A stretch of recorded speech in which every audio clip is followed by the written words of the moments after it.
Welcome back to the Changing Earth podcast with author Sarah F. Hathaway and co-host Chen Gibson.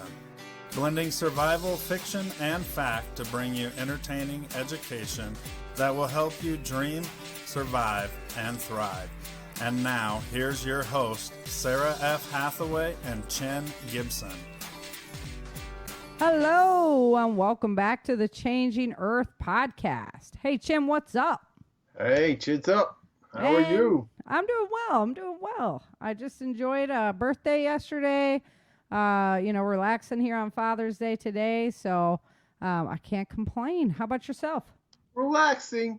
You should be like waiting on your man, taking care of the guy, celebrating his awesomeness. He was out mowing lawns today. What? And, yeah. Kids Day. He's got the T-bones marinating, laundry done. I'm just sitting here like a lazy, If you believe that, I got some oceanfront property, and no, I'm kidding. I actually am having a relaxed day, so it's kind of nice. There you go. Yeah. Well, that's all you do is lay around like a bum. I know. That's like your whole lifestyle. It's just like, oof.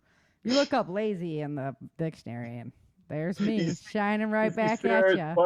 On the sofa. Yeah, exactly. So, it's been good. We got warmth. The rain subsided and the heat came in, and Texas turned it up full blast. So it's been warm, very warm. Nice. Yeah. And the garden's doing good. Love that. Excellent.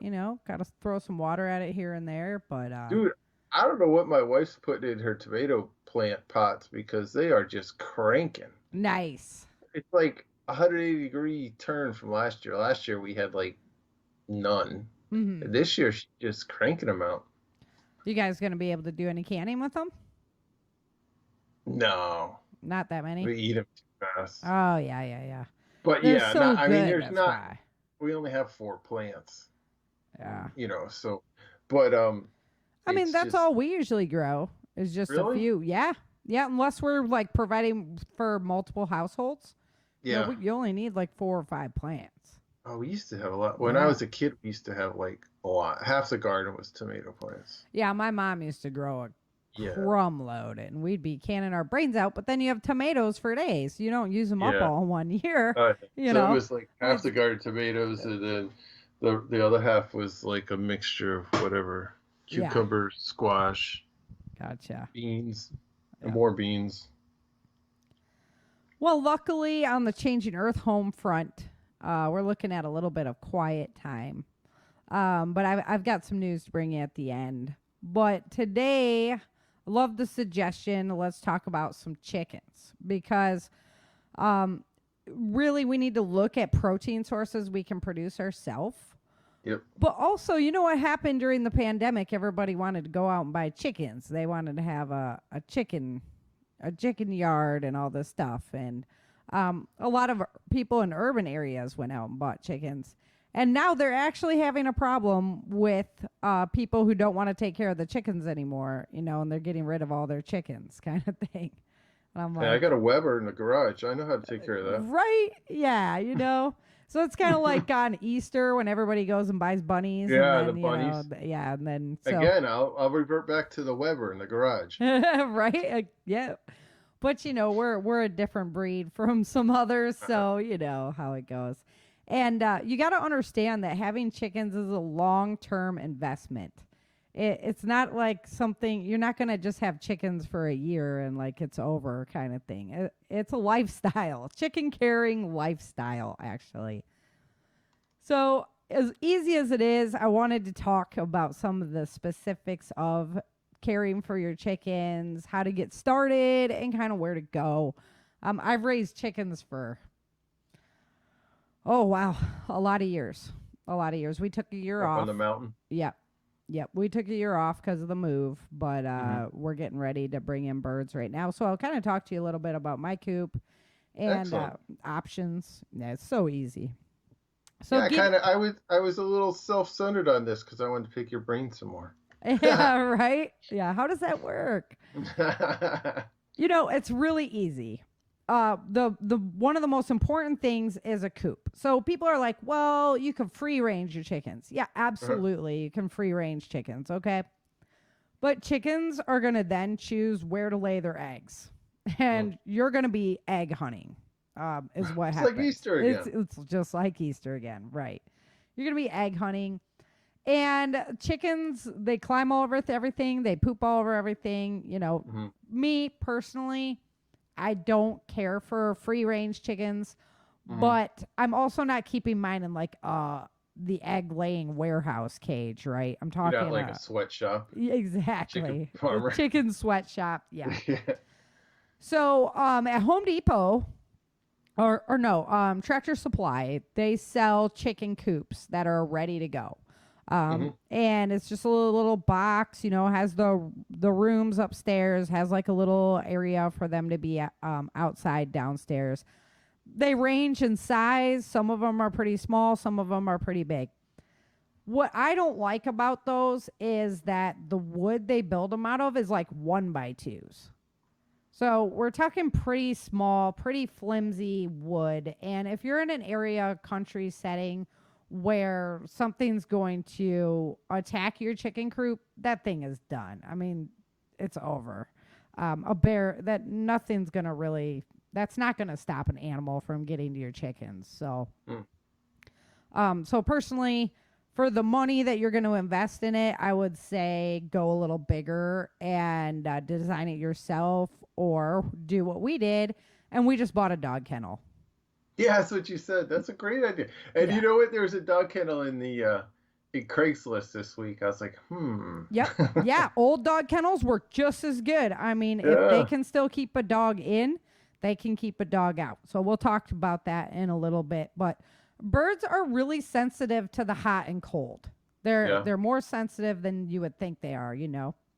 So, yeah, they can take the heat of 110 degrees summer, but they need a shaded area. Okay, they need someplace where like it's going to be a little bit cooler for them. And you can always include like a little kiddie pool or something very small, water if you had to. They like to get in there and fluff around sometimes, but not so much even. Like the ducks really, you know, they need the water, but chickens aren't as down with like getting in and having a bath. So not even necessary. Bath? Yeah, the ducks definitely love it. They would love it. So also the birds are sensitive to the colds as well, the cold weather. So you want to make sure that inside of your coop you have a box, and it's literally as easy as building a box. If you've ever seen like Little House on the Prairie or whatever, it's like half of a dog house size. And that way they have some place where they can get in and they kind of just huddle together, and that's how they stay warm. So they need the shade, and the box also works as a safe laying place. So I've built all kinds of laying boxes, right?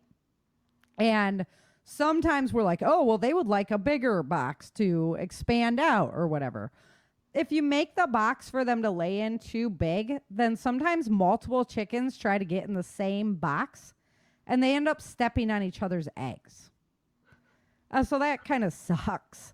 One of the best designs we had was actually like a diamond shape.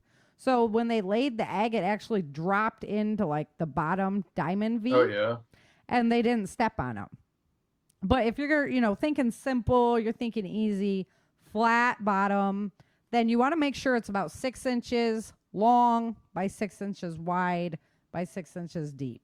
Not 6 inches, 12. 12. Oh, I was going to say, right? 6 like a ruler. Big. Yeah.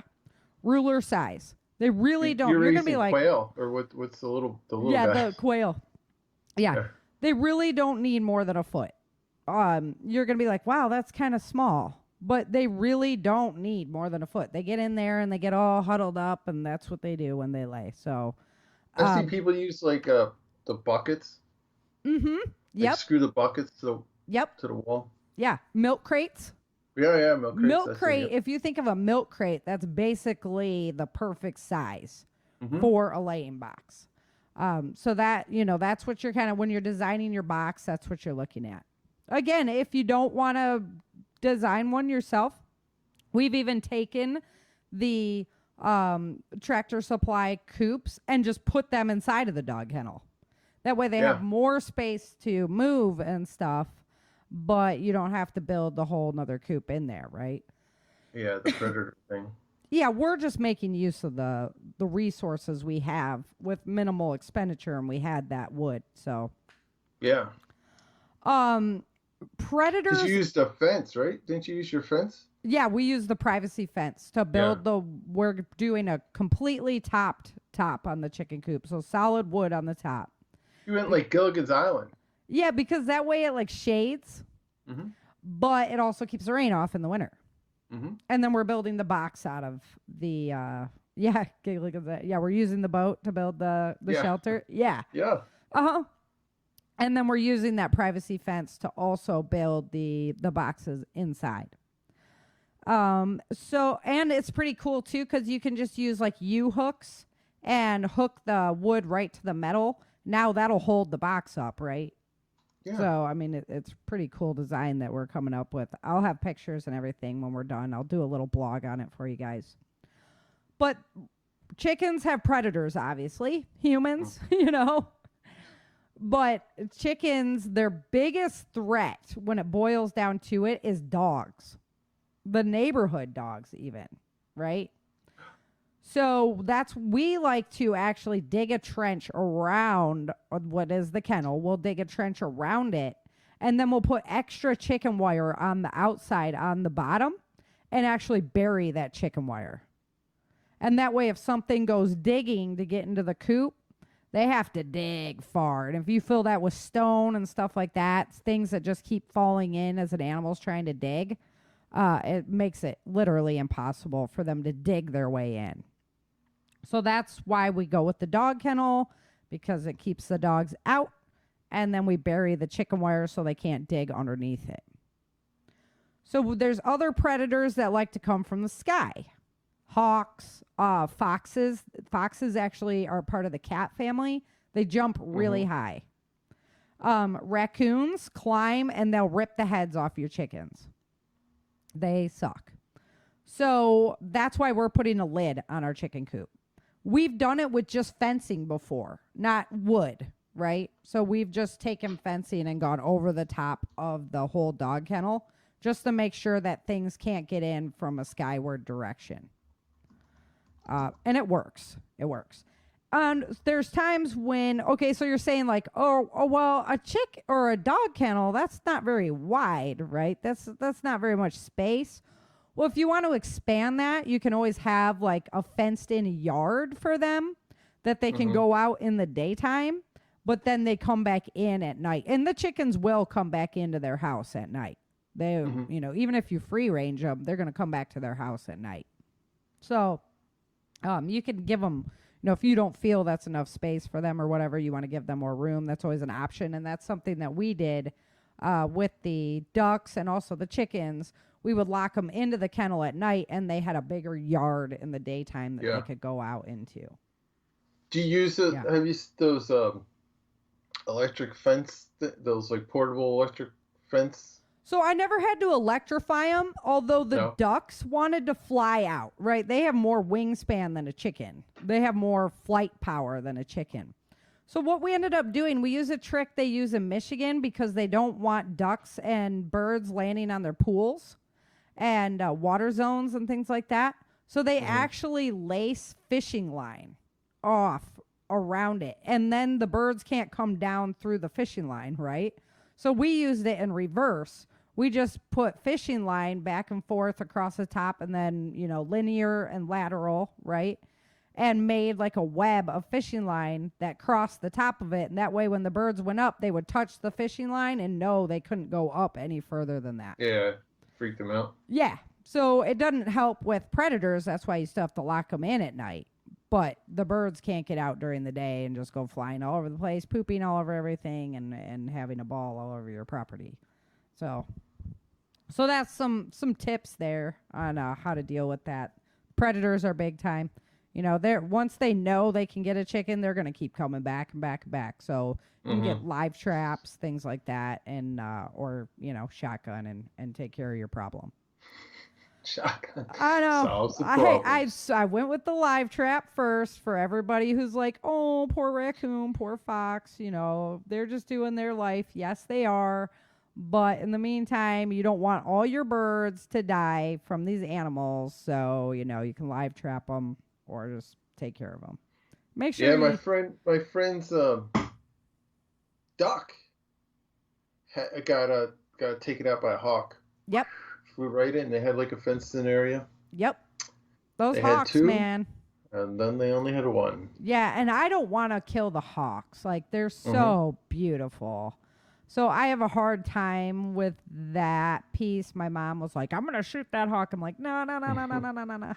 So, but yeah, they'll swoop right in and take them. So it's important, if that's the situation, you just have to give your chickens lots of things to hide under, because the hawk has to swoop in and take it, right? Yeah. They can't like land on the ground and take it out. He put netting over top of the run. Yeah, so you put netting over the top. Yeah. Our area was just too big to do that. Yeah. The space that we had for them to roam. So we put like tarps where they could go underneath, and like wooden platforms where they could go underneath. They would sit up on top, and they know it. Like, they you can sound hear the it. alert and everybody runs. Yes. Yep. They sound the alert and everybody Air raid. underneath the They know it, man. So it works. So you just have to like keep getting creative and things like that. Pay attention to them. Watch their mannerisms. What are they doing? What's the problem? Because they'll let you know. And if their heads are missing, it's a good chance it's raccoons. That is something that raccoons definitely do, is just remove the heads of the birds. So if you're going out there and you're like, I have a Satan worshiper in the area or something, it's not. It's probably it's the raccoon, because they'll drink the blood and whatnot for the protein. Another thing to think about in their coops, especially when it's hot, birds like to preen themselves. So they like flutter out their feathers and they pick at their, get all the mites out, things like that. It's their way of like cleaning themselves. So if you put some sand, just like play sand that you would put in a sandbox, just make a hole and fill it with sand. They like to get in there and fluff the sand all in their feathers and everything to keep them clean. And if they do get mites, because that's something that, is a chicken problem, they get mites. You can use diatomaceous earth. Mix it with your sand in that hole, and they fluff around in that diatomaceous earth, and it takes care of all the mites. So I've used that stuff before. It works pretty well. Yeah, it's animal friendly, and if it's bird friendly, like if birds can handle it, okay, that's like a product that's not, because like I say, birds are pretty sensitive. We use it for chiggers. Those freaking things are nasty. Yeah, they suck. And I put some of that out, and it really helped knock it down. Yeah, and it's garden safe. It's it's not. I mean, it's not good for your lungs, but you could literally eat it. You can ingest it. You just can't inhale it. Yeah, it's just you don't want to inhale things like that. So that definitely helps, and it's just something that the birds really like. So as far as food goes for chickens, I mean, they sell feed everywhere. And you can buy the cheap feed, you can buy organic feed, you can buy the super expensive feed. Now, Lisa, Dale and Lisa in Colorado, Lisa always bought like the name brand, like top of the line feed. And her chickens were freaking huge. I mean, she had like the Arnold Schwarzenegger chickens, man. I was like, whoa. Yeah. And it's Colorado. It's a little bit cooler climate, so I'm not sure, if it was just like bird choice as far as the breed goes. But I mean, we had the red ones, and she had the red ones, same Barred Rocks, they're called. Yeah. And so I was like, man, what's the deal? So I guess there is something maybe to feed, but honestly, I go with the just standard feed. If the eggs are thin shelled, it means they're not getting enough calcium in their diet. So you can crack up like oyster shells. You can buy just the shells in stores like that and smash them up and put that in their food, and it helps give them more calcium for their egg shells. Can you give them like the eggshells back, or is So that bad? so that's there's a constant debate over that because Okay. yes, you can. Chickens will eat anything. Yeah. But once they're eating their own eggshell, then the debate is, do they cannibalize the eggs that are in the coop after that? Because now you're Yeah. getting them used to eating eggshell, Yeah. right? So that's the constant debate of, do you feed them the eggshell or not? If you're going to feed them the eggshell, what I do is I dry them out and then smash them up. Yeah, ground them up a little bit. Yeah, so that's more like a powder instead of just being in there. But the oyster shells work really well. It just depends on how desperate you are, like how Yeah, you might have to. You might not be getting oysters. Exactly. Where are we at as far as a survival scale? How's your cash flow as far as feed's going up? So how's your cash flow as far as chickens could be a good way to offset the grocery bill, right? Yes, yeah. If you figure out how to feed them. Yeah, and if you have like 6 chickens, they're going to lay like 6 eggs a day. Majority of the year, especially if you can control their light. Well, that's pretty good. Yeah. So, I mean, for me and my family, that would be more than enough for us. That's what we're getting. And then I'll also supply some eggs to my neighbors because, why not help out, right? Yep. So, yeah. So as far as food goes, you can feed them if you don't have the fundage for like corn and things like that, or we're not in a time where we have that available. The grass clippings from when you mow your lawn. I know we might not be mowing lawns at that point, but still you can whack that grass off and they'll literally eat it. They will eat any of your food scraps, any and all of your food scraps. They don't eat bone. Like they won't actually eat the turkey carcass. They'll like pick everything off, but they don't actually eat the bone. They don't actually eat like the cob of a corn. They don't eat the actual cob. So there are things they do leave behind, but the more desperate they are, the more they eat. They'll eat each other, literally.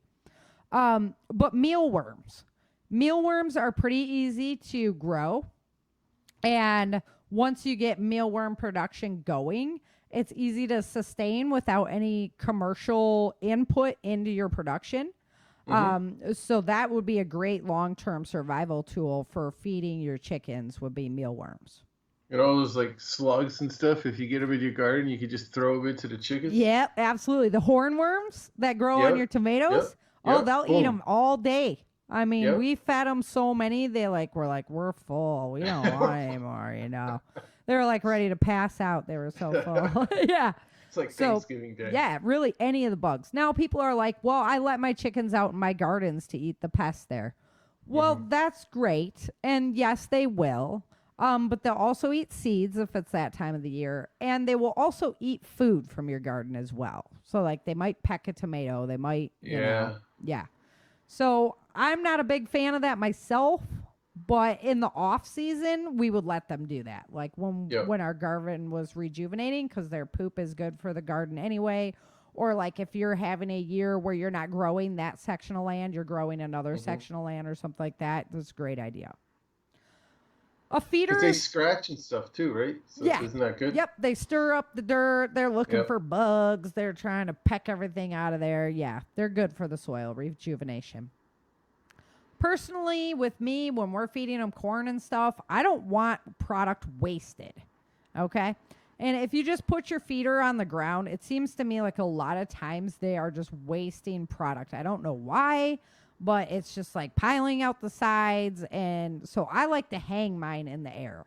That way they can't like sit on top of it because it starts to move and stuff. They don't like that. They don't poop in where like the food goes because they'll do that too, It's like a frat house. Yeah, they're just crazy little animals. So personally, I like to hang my feeder and also the waterer. The waterer, you have to be a little bit more careful to make sure you can maintain that balance. So what I do, usually it's like if it's not a hook on it, if it's just a bar, I'll tape it real thick on both sides. And that way it forces the hook to stay in the middle and not slide to one side or the other because then your water just pours out. And they're going to jump on it, you know. It's just they won't be able to sit up there very long because they don't like that. So yeah, that's kind of the food and water situation. I also saw like they hang like chicken pinatas up Oh yeah, for to like keep them busy. entertainment. Yeah, like lettuce or some head of lettuce, cabbage. Or, yeah, all that kind of stuff. Just to because then they peck at it. Yeah, watermelon, whatever. They'll eat it all. They won't eat the rind, so they're, you know, stuff, things like that. That's what they're not really digging on. So when you get chicks, back to the frat house. Yeah, back to the frat house. When you get chicks, picking up chicks, you know. We usually have an area where we can keep the chicks in the coop. But if it's built for a large chicken, chances are you might not be able to have your chicks in there. I'm even debating with the coop that we're building right now, like, are we going to be able to have the chicks in there? Because the box is actually going to be up pretty high with a ramp that gets up there. And you don't want chicks falling all over the place and everything. So keeping them in like a trough. I've seen people who keep them in their bathtub in their house. I mean, you can do that. I'm not a fan. I don't want to have barnyard animals in my house. But in the garage, you can keep them in, you know, like a big trough in there. They just need time to grow up. When they're little, they can like squeeze out if you don't have the chicken wire. You know how I said at the bottom, we put chicken wire there? Yeah. Well, if you don't have that, they can actually squirt out the side of the dog kennel. So, you know, you have chicks popping out the edge. We had that with our ducks. And so you just want to make sure that the little guys are cared for. And the little guys, they're going to need a littler feeder. They're going to need a littler water dish. You know, they're just not as like big and abrasive as the big chickens are. No, the big deal is warmth. They will die if they're not warm enough. So getting them in the summer is ideal because you don't have to worry about it. But if you're, you know, fall or you're in a cooler climate, you might want to think about a heat lamp. I've never used one myself, and I've raised hundreds of chicks. So, and I've never used a heat lamp on them. So, I mean, that it's truly up to you what you want to do with them. They just need to be kept a little bit warmer and have that safe space. So I just buy them in the summer. If you want to have chicks that you're hatching yourself, you need a rooster. You don't have to have a rooster if you are not worried about having fertilized eggs. So it's a big misconception. Everybody thinks you have to have a rooster. You absolutely do not. And if you have a rooster, you're going to have fertilized eggs, which means you're going to need to pick them up in a timely fashion because they can't sit outside. Because if those puppies are warm, they're going to start developing chicks inside of it. Right? But if you don't have a rooster, you don't have fertilized eggs. Yes, if it's like 100 degrees, you're going to want to pick up those eggs ASAP.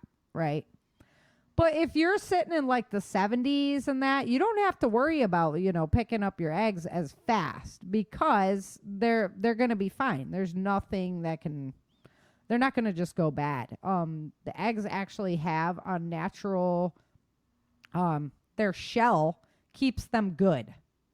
And so typically with farm fresh eggs, you don't want to wash them until you're going to use them.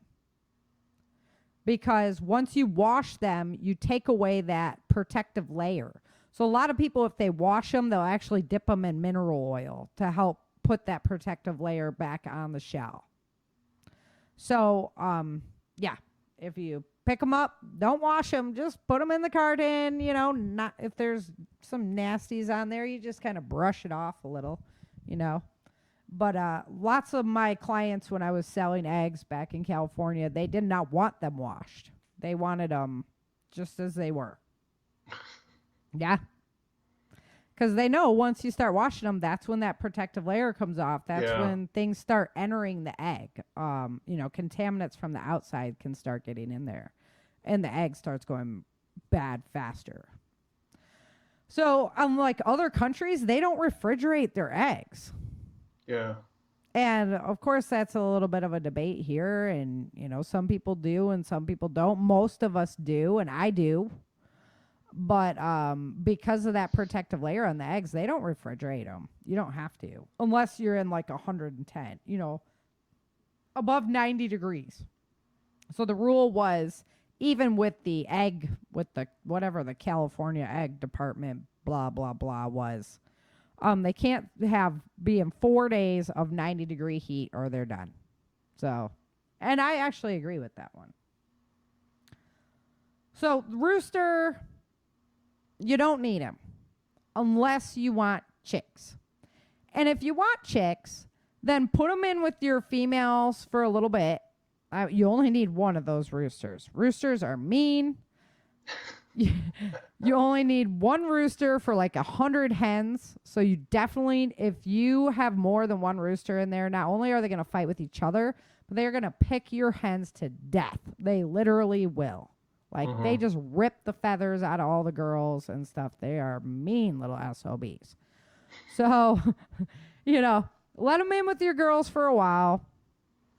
You're going to have one chicken that kind of stands out as like, you go to collect the eggs and she's the one sitting on the eggs every day, right? She's the one that's always in there. Maybe she'll peck your hand even if you try and like collect the eggs around her. We call that the brood hen. Brood, yeah. Yep. And so once you have a good batch of fertilized eggs, you can take those fertilized eggs out with the brood hen and let her sit on those eggs. And that's when you'll have, baby chicks, unnaturally harvested baby chicks. If you don't want to do the brood hen, then you need a heat lamp, an incubator, that kind of thing to make sure that they... Now, are fertilized eggs unfit to eat? No, you can definitely eat them. There's going to be a little blood spot in it. That's just what happens. It's going to be there. And, as long as you keep them in the good temperature, there's not going to be anything that is wrong with eating a fertilized egg. So, situation where we're thinking it's not a big deal because we're not planning on being in survival situation for a while, you don't need the rooster. But if you think that maybe things are like right on the horizon, which, I don't know, they always could be, then get yourself a rooster. Get yourself the rooster. Right. And you can always kick him out. He can just walk around like wishing he was in with the girls, and being mean to everybody on your property and everything. I had friends that had a rooster. He was so mean, they put him in with the goats. Yeah. Yeah. He was fine. He loved it. Yeah. They're just mean sometimes. Oh, we had them just attack you and stuff. They, most of the time they're pretty mean. Yeah. So what kind of problems have I encountered when raising chickens? Honestly, I haven't encountered too many problems with my birds, like ever, knock on wood. But whenever we notice somebody's maybe a little lethargic or, let me back this up just 1 second. With the chicks, they're not going to lay till they're like 6 months old. Okay. And they're usually solid layers till they're like 5, maybe 6 years old. So, you have to roll your stock over, right? And so problem would be like, oh, we had a chicken die and she was only like 3 years old. So that's kind of weird, right? What do we do then? What do we do when we have something weird like that happen? If you see anybody else acting weird, separate them right away. Get them away from the rest of the flock. Put them in their own cage, whatever. Just take them away and keep an eye on your flock. Then they sell a bird antibiotic that you can just put in their water. And, most of the time that keeps them really healthy. If you don't want to use an antibiotic product or you don't have access to an antibiotic product, it's going to be more herbal healing. So a lot of times I'll switch over to feeding them stuff out of the herb garden, quite literally, Plants that I grow to make our tummies feel good, I feed to them as well. There's good plants and there's bad plants, so I don't really want to go off on like things that I would feed them, but do your research there. There's going to be somebody more educated than me on it because honestly, it's an experiment, you know? It's all about finding out what works well. That mean rooster might get to try some medicine. Yeah, he might get to try the medicine first, exactly. Oh, people also say, like, don't feed them onions or garlic, stuff like that, because it'll make the eggs taste weird. I've never experienced that ever. I don't know how much onion they are feeding these things to make their eggs weird, you know, so I've never experienced that, but so that would really be my advice. There are, you know, herbal answers to the animals as well, and it's just kind of knowing what to do at that point.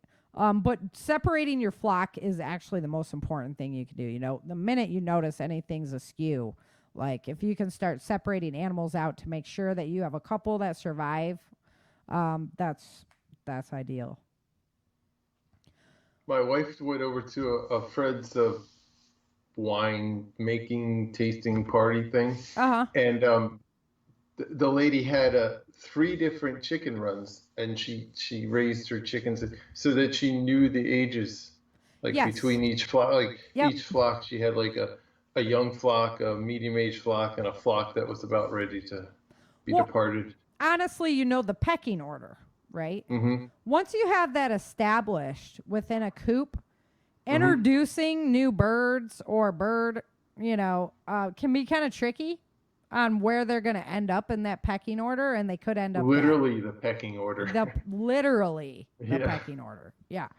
And they could end up dead. It's a very good possibility. If you know, once there's blood in the water, quite literally, they just start going for it. They're like little velociraptors. They are. Like I've seen them like peck solid holes in each other and stuff. And I'm like, okay, you need to come out and get pampered a little and go back to your own space. And, and the girls are not playing well with you. So that the age difference can be a big deal. And then you don't know, like, you know, unless you like, I mean, when we had like 70 to 100 chickens, it's hard to keep track of each one individually. You know? So having the different pens, then you know, okay, this was my first group, this was my second group, this was this group, right?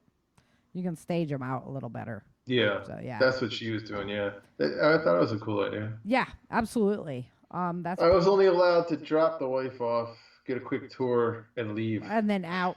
No guys allowed. No guys allowed. Yeah.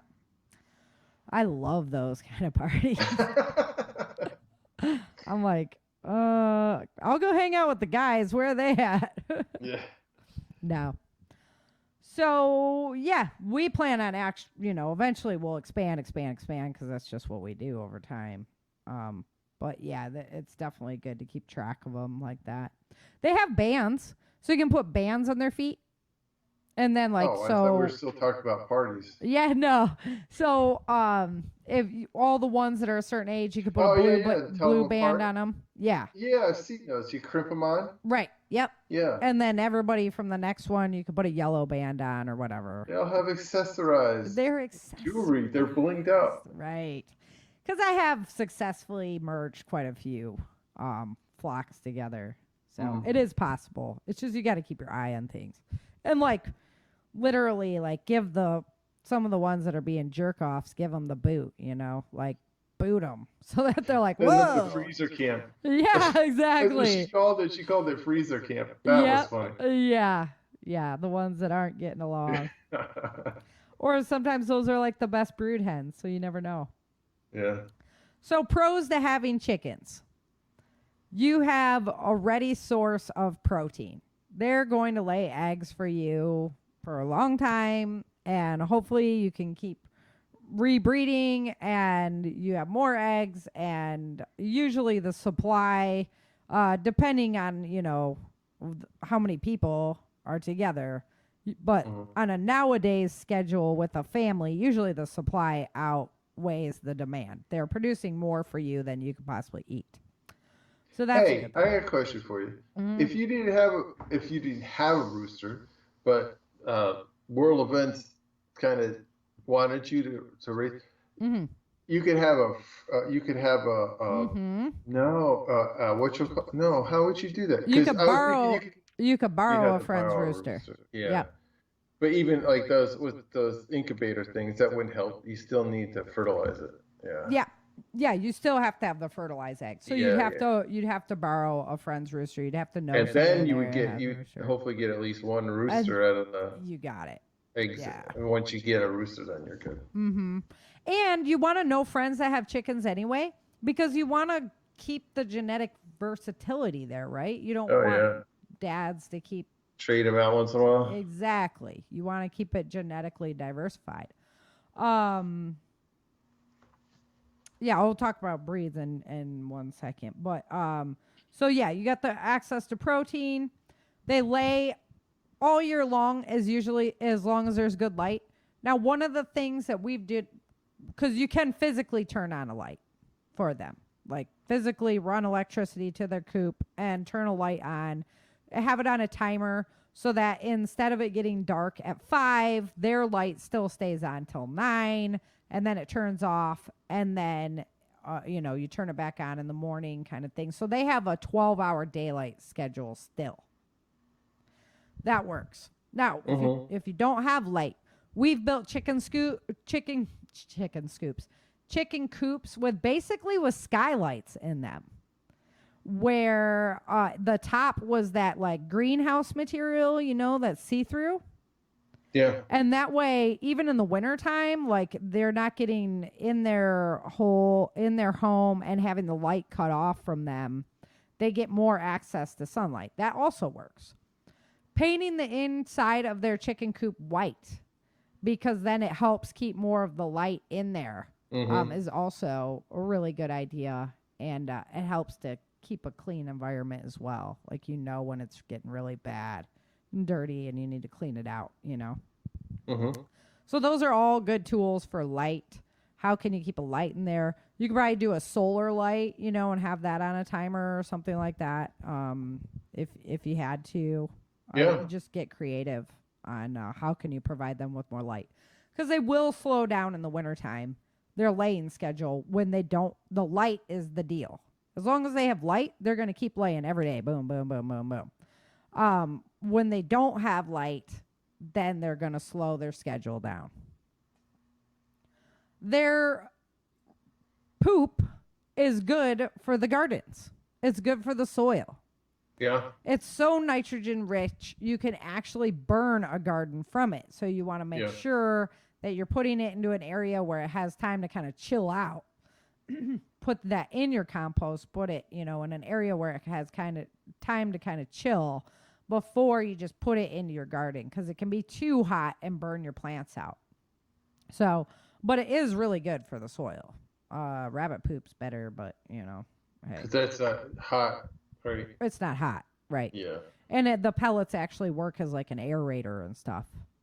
But no, chicken poo is really good for your soil. And, if we were in a situation where we needed good garden soil and you didn't have access to purchasing fertilizers and things like that, those sources are going to be more and more important. You can make teas out of them for feeding the animals and things, or for feeding the gardens and things like that. Yeah. So everything's symbiotic. The cons to having chickens: they are loud. Okay. Even if the girls? Even the girls. Even if it's not a rooster, they buck, buck, buck, buck, buck, buck, buck, buck. I mean, and when they lay an egg, sometimes they are screaming, right? I mean, you can't blame them. Yeah, you can't blame them. I mean, they're laying an egg. So, like, they can be really, really loud. And if you want eggs, that is the noise they're going to be making when they do that. I mean, it's just how it is. So, there are quieter bird options like the Muscovy ducks, but they're just not as reliable of layers as chickens are. We've genetically, selected the chicken breeds to be these layers. A lot of them, depending on the breed. Of course, you got to look if it's going to be a meat chicken or a laying chicken. But the laying chickens, we've selected them to do that. But they are loud. And if somebody's hungry, They're going to hear that chicken. Yeah. Far away.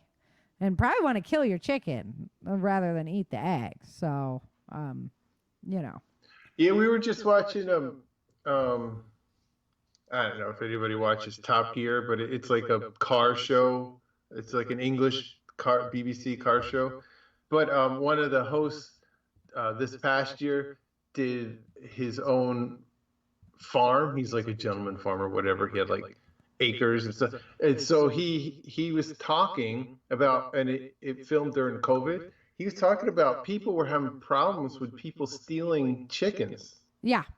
During COVID. Right? Like they come into people's yards and steal chickens. It was a big boom. Everybody wanted their own chicken flocks then.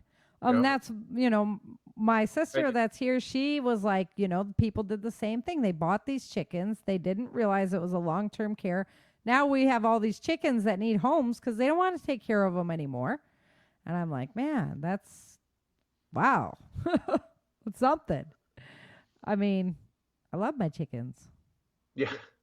So, and they're not very hard to take care of. Okay. No. I mean, it's not rocket science here, folks. It's really not.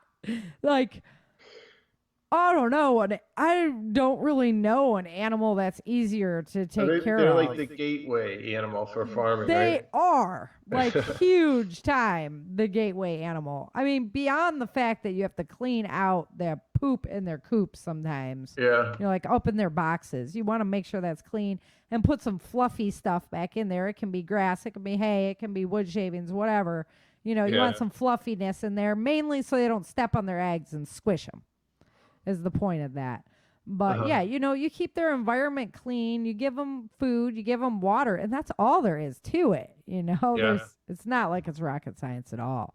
It's just getting your coop set up so it's easy to maneuver in, easy to collect eggs, easy to clean out. Once you have that down, it's like cakewalk. So I've designed like a lot of different ideas for coops, and really keep it simple. Yep. We built Taj Mahals of chicken coops, and we've built rinky dinky, and usually the rinky dinky is easier to take care of. So there's not much to it, and they don't care either way. It's not like they're feeling better because they live in the Taj Mahal. They don't care. Produce more eggs because they're loving life. Yeah, they just jump up there, lay their egg, jump down, peck at the dirt. They don't care. They do need food though, right? So they do need food, and if you can't get to a feed store to get them food, you're going to have to get creative. And they love the bugs, they love grasses, they are omnivores. They'll eat anything really. So if it's a grid down disaster type situation, you just have to make sure that they're still eating. And if worse comes to worse, you could literally just open it up and let them free range and deal with that. And they're going to go back in at night. But that's how a lot of chickens live in this world. Right. Yeah. They're not like, they're just doing their chicken thing out there, and they don't have like well, I mean, look outside. How many birds are there? Exactly. There's the birds in the wild all over the place. Mm-hmm. And they're like everywhere. They're in the cities, they're in the suburbs, they're in the country. You might have to look out a little bit more for predators. Like the coyotes might come in, foxes, that kind of thing. Because birds are easy. Snakes like the eggs. Yeah. Right? But that can all go on the dinner table too. So, depending on how you look at it. Yeah. If you're in that situation, because I'm a hunter, but I don't like to eat predators. Yeah. But if you're in that situation, really anything's game. And then the chickens are kind of delicate as far as like their tolerance to, if they get scratched by a wild animal, that's why I say delicate. Like if they get really pummeled, say the animal doesn't kill them, but it puts some major damage on their body, chances are your chicken's probably going to die. They can't. They're delicate. They have a hard time surviving through things like that. I have been proven wrong. I've had chickens that I take out and we pamper them and we get them back, that kind of thing. I've seen them survive dog attacks, but a lot of times even just the stress of that incident can kill them. So it's important that you keep them comfortable and protected. So if that's the case, and we're looking kind of survival scenario, you want to pick hardy breeds. Mm-hmm. Barred rocks are a really good hardy breed. They can also be used as a meat bird. It's not like a choice meat bird, but they are a dual purpose, right? Mm-hmm. So barred rocks are good. They're around. There's tons of barred rocks all over the place. They're the red ones, red rooster and that. Mm-hmm. The Buffingtons, they're called Buffingtons, and they're like a blonde. They're pretty hardy, but I raised Americanas, and those things look like little hawks on the ground. They have like gold heads, and like black bodies. And those things are seriously hardy chickens. And like the females are like hardcore. I've seen them, like the females were like doing a cockfight in the hen house, I was like, dang, they're like, they're just tough. They're tough chickens. So I would lean towards the Americanas myself. They still lay, but they're not as like beefy for meat birds. Yeah. So I like to do a mix of those three: the Americanas, the buff, and the How are they with people interaction? They're not going to want you to like pick them up and be your best friend. I'm sure you could train them that way. But they're not mean either. The meanest ones that I've had were the red, I keep thinking of a dog name instead of the name for the bird. But the red ones, I had a female. We called her Big Red. And she will do you on those eggs, man. And you try to reach your hand in there, and she's wham, wham. You're not getting my eggs today. I'm like, oh, yes, I am. So we'd bring the broom in. And then pretty soon you get used to it. You just start grabbing them, ripping them out of there. Get out of here, because you don't want to get pecked every day. It sucks. All right. So what? Are they Rhode Islands? Yeah, Rhode Island Reds. Reds. Yes. Yeah. Yes. Yeah, they're a pretty hardy bird, and they're big enough to go meat bird as well. Yeah, and then the Buffingtons and the Americanas. The Americanas I really love though. They are gorgeous birds. I had one that had a black head with a white body, and she was gorgeous. I loved that chicken, Eleanor. She got a name even. All right, well, let's close out with a little bit of Changing Earth news on what's been going on the planet the past week. And honestly, the sun's been really quiet. It's surprising. We have some coronal holes. We have one passing right now, but, they haven't been lining up with us very much magnetically, although there's like these signs where they can see, they call them blot echoes, that they can see kind of where the magnetic activity of the earth is building, and it's a precursor to earthquakes. And we're looking at some major activity in Chile, Mexico, and the Caribbean right now. And it's kind of strange because we just had those big tropical storms all come through there as well. So that was kind of interesting that now we have blot echoes like in the same spot. So it was kind of cool. Last weekend we had a lot of NASA stuff went down, so we had a harder time watching, but that's okay. They got it back up. Everything looks good. An interesting thing, because I was asking you before, is that Sahara dust coming back in this year, and we hadn't heard anything about it yet. Well, it is on the way again. Although last year, the first smack of that dust was way bigger than what we're looking at this year. It's supposed to be in at the end of the week, I believe. And so it's bringing a lot of the magnetic disturbance with it. It's going to supercharge up some storms for us here in the south, and maybe you as well, all the way up there where you're at. But yeah, the second storm that comes in, there's supposed to be 3 waves of that Sahara dust coming in. The second one is supposed to be pretty legit. So we'll just have to keep our eyes on that. And we'll have more updates on that next weekend because it's not supposed to come across. What I'm interested to see is when that energy from the Sahara comes in and meets the energy that's pushing out from the tropics right now, what are we going to look like? Mm-hmm. So, they've been doing more studies on the polar ice, and it is still melting away at rapid numbers. They've been doing more studies on our lightning strikes, and they have record power, the force behind them, like that chunk that blew out of the road in Florida and went through that guy's windshield. Yeah. So they're just getting more intensified.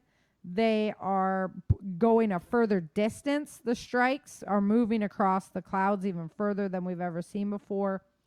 And there's been much more electrical activity in the Arctic. So we can't really tell. They can only tell us what's going on with our magnetic shield every decade. So it's hard to kind of judge if we've been on a rapid decline or not. And that's one of the ways they can tell us through the lightning. And right now that is showing us that it is in fact still weakening our magnetic shield because we're having more of this electrical activity. So interesting stuff. And the Suspicious Observers, Ben over at Suspicious Observer, he put out a new video this week that discusses the timeline of future events that we're looking at with the sun. And very interesting stuff. So if you're interested in doing a deeper dive, I really suggest that you head on over to Suspicious Observers and check out that video. It was during this week, so you should be able to find it on the disaster playlist really easily. And I don't want to lay it out here on this show because it just takes it's time consuming, right? We got other things that we're discussing. So if you're interested in that, definitely go over there. But looks like things are going to be really interesting. You might want to invest in those chicken coops and get that going right now before it's here. What the heck? If you can do it where you live, something worth trying, right? Yeah, I'm serious. They are so easy. I mean, you could basically do a dog kennel with a dog house in it and put a chicken in there and it's going to be fine. Put a roof on it, and it's going to be fine. It might suck because what I found about using a dog house is it sucks to have to get down low, to collect things in there, like the duck eggs and that.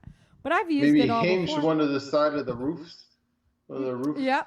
Yeah. So you could hinge it up and then reach down. Boom. And then you can reach right in. Yep. That'd be a great idea. We also put 2x4s across the dog kennel and then put the doghouse up with a ramp. And that way they can walk up there, but it's easier for us to get to it too. I mean, you really don't have to go crazy. The biggest thing is you want to make sure they have that security. Because we had tons of neighbors back in California. Bear would wipe out the coops, just completely destroy the coops. Destroy the coop, destroy the animals, destroy everything. And we built ours like Fort Knox. It was log wall on the outside. And yeah, it ripped open the chicken wire on one of the side, but it wasn't, we could just hog ring back together and everything was fine. Did they eat your chickens or they will eat the chickens? Them? Yeah. They couldn't get to our chickens because we actually closed them in at night. So we had a shed that was log on the outside, so they couldn't pull open the shed wall. He couldn't figure out how to get the door open.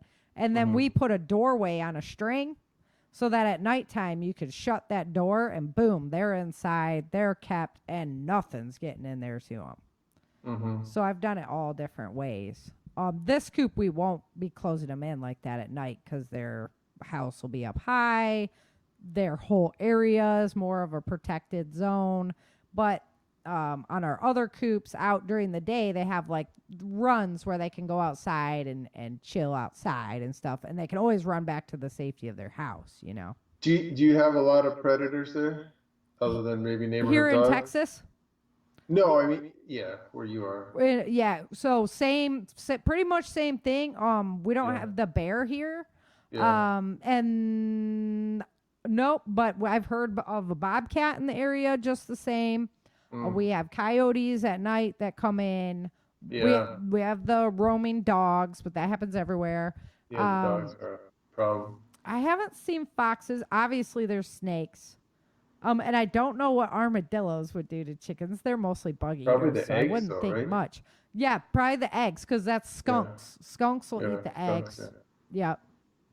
But so you just have to give them that protective zone at night, or you're gonna lose some animals. And we lost plenty of animals. They would figure it out, and anybody that wasn't in that protective zone, you're at risk.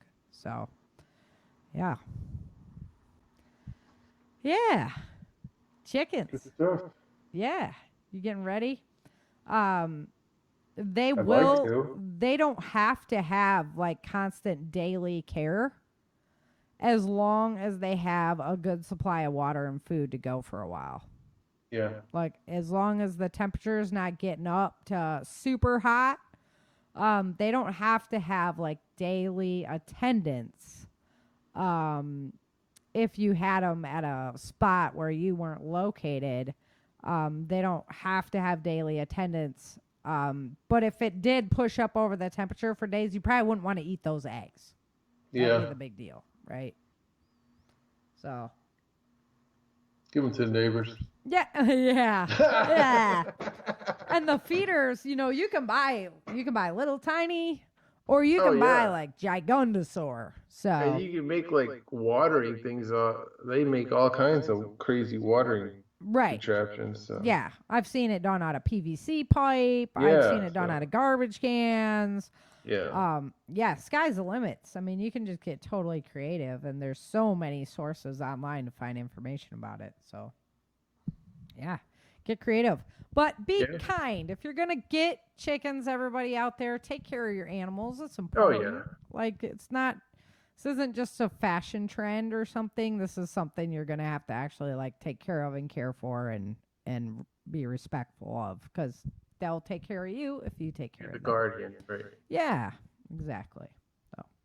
No, I agree with that. Yeah, that disheartened me to hear that people were, it was just a trendy thing to do. I was like, no, those are your birds. That's like your dog, your birds, your cat. You're responsible for those things. You can't just, People are too far away from their food sources nowadays. Yeah, right. I mean, we don't. You go to the grocery store, or the restaurant.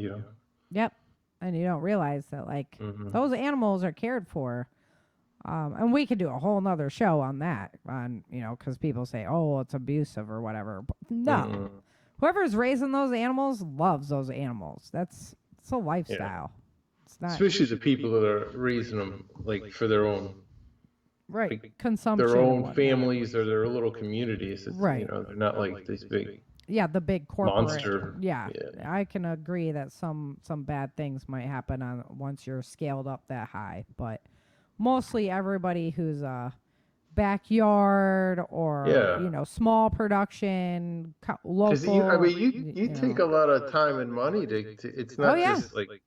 Yeah, it costs money for that coop, and then all that varnish, all that work we had to do to put it all together. Now we're gonna have to buy feeders and birds, and you're checking on them, even if you're not doing it. You just kind of doing a walk by, kind of. And it's 6 months till they even lay eggs. Yeah. You're taking care of them that long before you even get your first egg. You know. So it is a big commitment. So. All right, well, we better get out of here. We're past our time. All right, guys. That's a fun show. Yeah, good topic. Good pick. I always think I'm like, I do chickens all the time, so. But not all of us do. We like to learn this stuff. Yeah, so I'm happy to share my chicken experience. I really enjoy raising them. So, alrighty, guys. Until next time, remember, dream, survive, thrive.